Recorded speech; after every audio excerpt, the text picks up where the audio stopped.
मुझ में और किस्मत में है अजीब सी जंग। मुझ में और किस्मत में है अजीब सी जंग।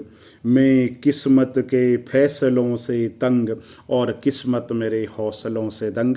दोस्तों, राजस्थान कॉलेज लेक्चर एग्जाम की आप तैयारी कर रहे हैं तो जो अनिवार्य प्रश्न पत्र है उसका रोल बहुत ही महत्वपूर्ण होने जा रहा है।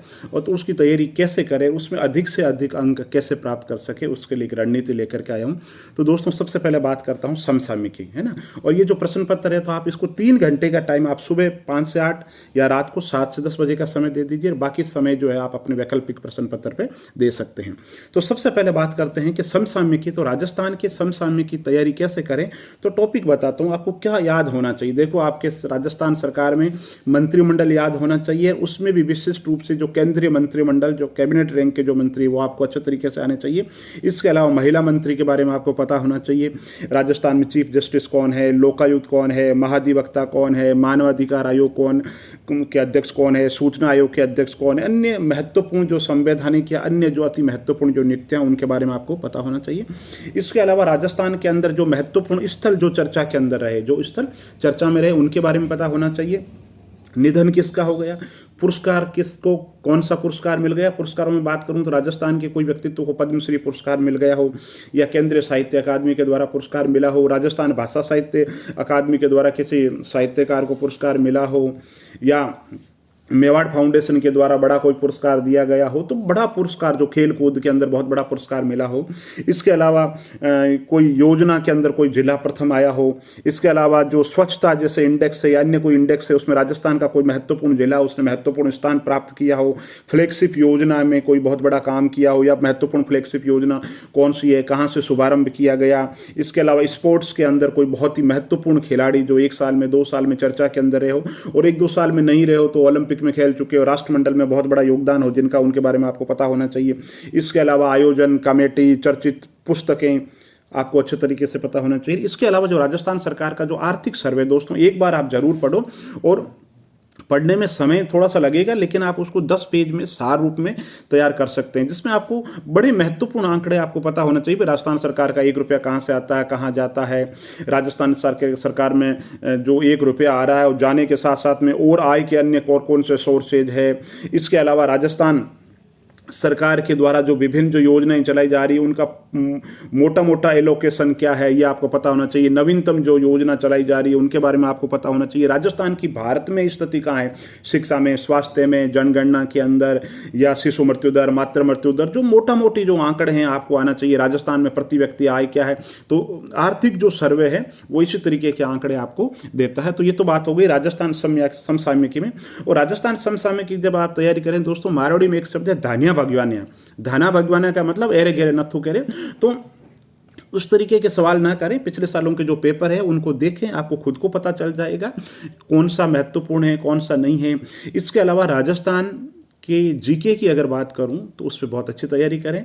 जो भी स्तरीय पुस्तक पढ़ रहे हैं, जैसे सांस्कृतिक परंपरा जय सिंह नीरज है, सोजस है, अर्थव्यवस्था लक्ष्मण जी नाथुराम का है, भूगोल के लिए भूगोल भल्लासर है, या लक्ष्य की गाइड है, या जो भी स्तरीय पुस्तक आपको जो लगे, जो आप पढ़ रहे हैं, तो आप उन पुस्तकों को बार बार ना पढ़ें दोस्तों। आप क्या करें, जैसे राजस्थान चित्रकला है ना, तो राजस्थान चित्रकला की शैली, उपशैली, ठीक है। फिर राजा, किस राजा ने प्रोत्साहन दिया, कोई प्रमुख चित्र, विषय वस्तु क्या है, प्रमुख चित्र क्या है, चित्रकार क्या है, इसमें कौन सा रंग है, या कोई महत्वपूर्ण जो विशेषता एक तरीके से तैयार कर ली, बाद में दोबारा कहीं भी उसको पढ़ने की जरूरत ना पड़े। एक किताब जैसे राजस्थान की चित्रकला पढ़ रहे हो, लक्ष्य ले ली या जय सिंह नीरज से ले ली, या कहीं से भी तैयार कर रहे, तो एक किताब में आपने नोट्स एक बार तैयार कर लो, उन्हीं को फिर बार बार आप पढ़ो।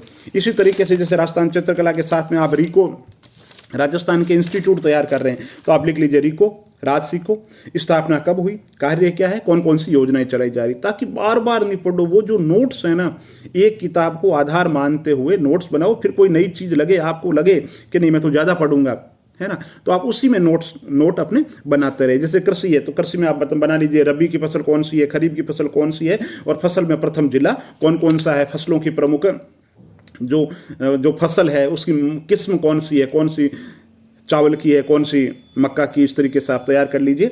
इसी तरीके से अगर आप राजस्थान प्रजामंडल तैयार कर रहे हैं तो आप इस तरीके से तैयार कीजिए। प्रजामंडल स्थापना कब हुई, कि साहब इस साल के अंदर हुई, कौन से नेता थे, कि साहब ये नेता थे, इन नेता ने ये जो प्रजामंडल के अंदर कोई सेवागढ़ सेवा मंदिर, कोई बड़ा हटुंडी संस्थान एजुकेशन से संबंधित या और कोई संस्थान की स्थापना की, या किसी ने जयपुर में आज़ाद मोर्चा बनाया और जोधपुर में माप बाट तोड़ आंदोलन चलाया हो, डूंगरपुर में बागड़ सेवा मंदिर की स्थापना हुई हो, महत्वपूर्ण जो स्वतंत्रता सेनानी उनकी कोई पुस्तक, उनकी पत्रिका, उनके कार्य, उनके कोई योगदान है ना, उनका आंदोलन, कोई किसान आंदोलन में योगदान रहा हो, किसी का जनजातीय आंदोलन में योगदान रहो, तो एक ही जगह आप उस चीज़ को तैयार कर लीजिए और बार बार ना पढ़ें। इसी तरीके से जैसे दोस्तों आप राजवंश तैयार कर रहे हैं तो राजवंश के लिए राजा हो गया, उपनाम हो गया, कौन सा युद्ध लड़ा, उसके समय के अंतर्गत कोई प्रमुख साहित्यकार, सांस्कृतिक स्थापत्य कला की दृष्टि से योगदान, इस तरीके से पॉइंट वाइज लिख लीजिए। एक ही जैसा पैटर्न चलने दीजिए। जैसे महाराणा प्रताप है तो महाराणा प्रताप में भी लिखो तो यही पैटर्न रखो, और गंगा सिंह जी लिखो तो गंगा सिंह जी के अंदर भी उस तरीके से यही पैटर्न लगो। बहुत ईजी हो जाएगा आपका काम।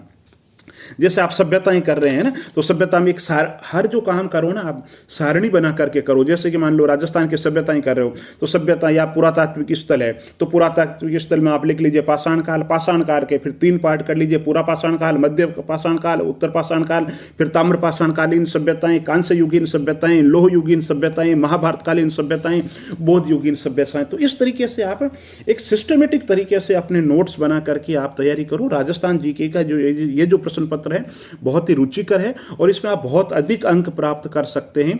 बस सवाल ये है कि रुचि के साथ में करो।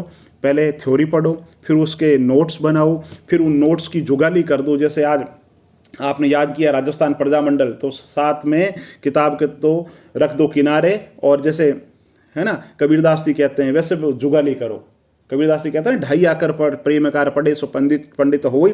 तो ये जो 2.5 आखर जो है सार तत्व है वो आप उनकी जुगाली कर दो, और जुगाली करने के साथ के अंदर फिर देखो उससे संबंधित जो सवाल है पिछले सालों के अंदर क्या पूछे जा रहे हैं, उनके इर्द गिर्द देखो कोई पोर्शन छूट तो नहीं रहा है। इसके साथ में भी जो टेस्ट सीरीज है, जो चैप्टर आप पढ़ रहे हो उनसे संबंधित जो टेस्ट सीरीज है ना, उनमें भी 1-2 बार पार्टिसिपेट करें तो उससे आपको बहुत ज़्यादा फायदा होगा। बहुत बहुत धन्यवाद दोस्तों।